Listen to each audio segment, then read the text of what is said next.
시청자 여러분 안녕하십니까? VOA 뉴스투데이 시작합니다. 마크 에스퍼 미국 국방장관이 중국이 미국 자산을 겨냥하거나 활동을 제약하는 상황을 예방해야 한다면서 전략적 유연성 확보를 강조했습니다. 국방 분야에 대한 투자와 전력 유지를 통해 동맹국들에 대한 확신을 주고 항행의 자유, 인권 등 동맹의 근간이 되는 미국의 가치를 보호하고 지켜야 한다고 강조했습니다. 김시영 기자의 보도입니다. 미국 내 안보연구기관인 헤리티지 재단이 미군 준비태세와 관련해 주최한 토론회에서 마크 에스퍼 국방장관은 폭격 전력의 준비태세와 전략적 유연성 향상 차원에서 지난 4월 공군에 승인했던 폭격 임무 작전 개념을 언급했습니다. 이를 통해 16년 동안 예측 가능한 주둔으로 약화됐던 미군의 준비태세를 보완할 수 있게 됐다고 강조했습니다. Moving away from a 16-year static and predictable presence on Guam that was burning down readiness.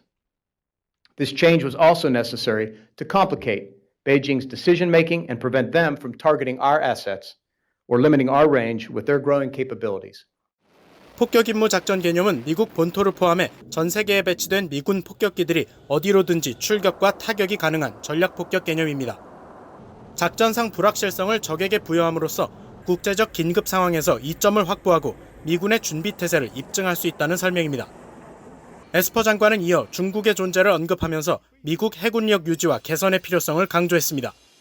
We need to take a new look at what the future fleet might be in the year 2045, which is a few years before the Chinese military wants to have what they call world-class military, and then do all the other stuff, the forward presence, control sea lanes, and then reassure our allies and partners.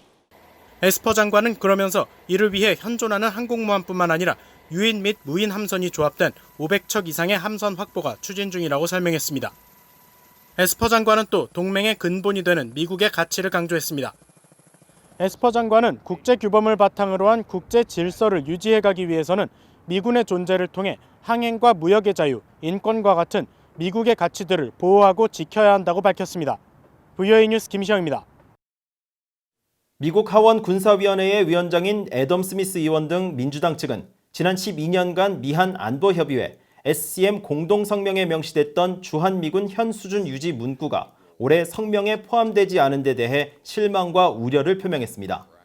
하원 군사위원회 민주당 대변인은 15일 VOA에 북한이 여전히 국제안보의 중대한 위협이며 신뢰할 수 있고 역량을 갖춘 지속적인 억지 태세를 계속 필요로 한다는 데 동의한다면서도 이번 SCM 논의가 특히 주한미군 감축설에 대한 최근 언론 보도를 고려할 때 한반도 주둔 미군 규모에 대한 명확성을 제공하는 기회로 사용되지 않은 건 실망스럽고 우려된다고 말했습니다. 이 대변인은 또 주한미군 병력의 임의적 감축은 국가안보를 훼손하고 이 지역에 대한 미국의 지속적인 공약 확인 노력을 약화시킬 뿐이라면서 의회는 초당적으로 이런 임의적 접근 방식에 대한 반대 입장을 표명한 바 있다고 재확인했습니다.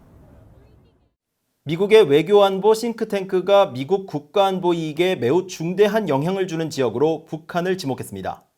북한이 최근 열린 열병식에서 신형 무기를 공개하는 등 갈등 상황은 악화하고 있다고 분석했습니다.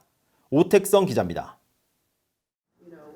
미국의 외교안보 싱크탱크인 미국 외교협회는 14일 미국 국가안보 이익에 영향을 주는 지역들을 평가하면서 북한을 미국에 영향을 주는 지역 중 가장 높은 단계인 중대한 영향을 끼치는 지역으로 분류했습니다. 미국 외교협회는 특히 이 같은 평가의 근거로 최근 북한의 노동당 설립 75주년 기념 열병식을 지적했습니다. 협회는 언론 보도를 종합하면서 이번 열병식에 등장한 북한의 신형 대륙간 탄도미사일 ICBM이 진짜인지 아니면 모형인지 확실하지 않지만 세계 최대 크기의 미사일이라고 추정했습니다. 그러면서 이번 ICBM은 더 커진 엔진과 늘어난 연료로 더 많은 탄두 탑재가 가능할 수 있다고 설명했습니다.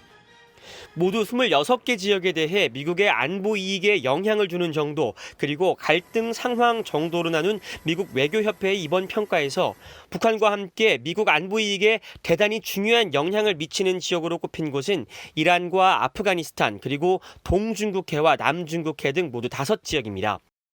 멕시코와 베네수엘라, 미얀마 등 나머지 21곳은 중요한 영향 그리고 제한적 영향을 주는 지역으로 분류됐습니다. 북한은 갈등 상황이 악화하는 지역으로도 평가됐습니다.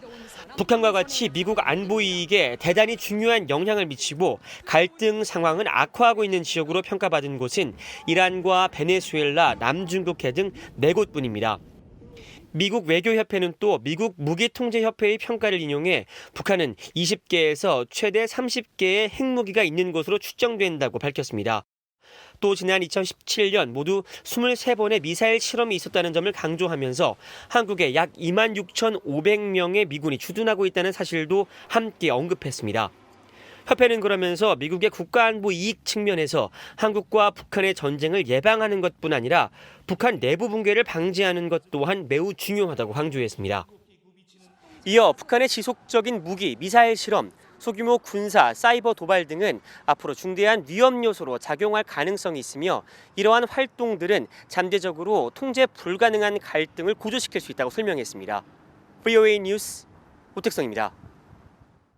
신종 코로나 바이러스 감염증의 세계적 대유행으로 야기된 지원 물품 조달과 전달 어려움으로 인해 국제기구와 대북 지원단체가 잇따라 제재 면제 기간 연장을 요청한 것으로 나타났습니다.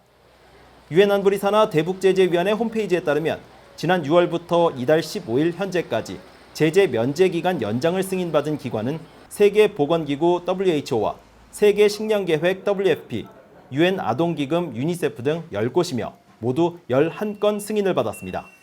또 이들 유엔기구 이외에도 일반 다제내성 결핵 환자 치료에 집중하고 있는 기관들도 잇따라 제재 면제를 신청했는데 북한에서 결핵 퇴치 사업을 펼쳐온 한 구호단체는 익명을 전제로 VOA에 제재 면제 요청의 주된 이유는 지난 1월 이후 이어진 북한의 국경 봉쇄 때문이라면서 인도적 지원 물품 제공이 지연되면 결핵 환자뿐 아니라 북한 주민들의 상황을 더 악화시킬 것이라고 우려했습니다. 스웨덴 주재 북한 대사관이 북한의 무기 거래 시도 등 제재 회피 행태를 폭로한 다큐멘터리 잠복의 내용을 전면 부인하는 내용의 서한을 덴마크 언론에 보냈습니다. 덴마크 현지 언론 등에 따르면 스웨덴 주재 북한 대사관은 15일 덴마크의 타블로이드 신문 엑스트라 블라데트에 보낸 서한에서 해당 다큐멘터리는 처음부터 끝까지 북한의 이미지를 나쁘게 만들려는 조작된 영화라고 지적했습니다. 그러면서 다큐멘터리 내용은 사실과 반대되며 북한 대사관 관계자가 이른바 무기 거래에 관여했다는 것도 말이 되지 않는다고 주장했습니다. 앞서 덴마크 공영방송 DR과 영국 BBC 등은 지난 주말 덴마크의 독립영화 제작자인 매즈 브리거 씨가 제작한 다큐멘터리 잠복을 방송했습니다. 함정 취재 방식으로 제작된 잠복은 북한 관계자들이 로켓과 미사일 등 각종 무기 판매를 시도하는 모습과 함께 우간다에서 무기와 마약 제조 공장을 세우려는 정황 등을 고발했습니다. 덴마크와 스웨덴 정부는 잠복 방영 이후 공동 성명을 통해 다큐 내용에 깊이 우려하고 있다면서 유엔 안보리 대북제재위원회와 유럽연합에 문제를 제기할 것이라고 밝힌 바 있습니다. 이상으로 VOA 뉴스투데이를 마칩니다. 시청해주신 여러분 고맙습니다.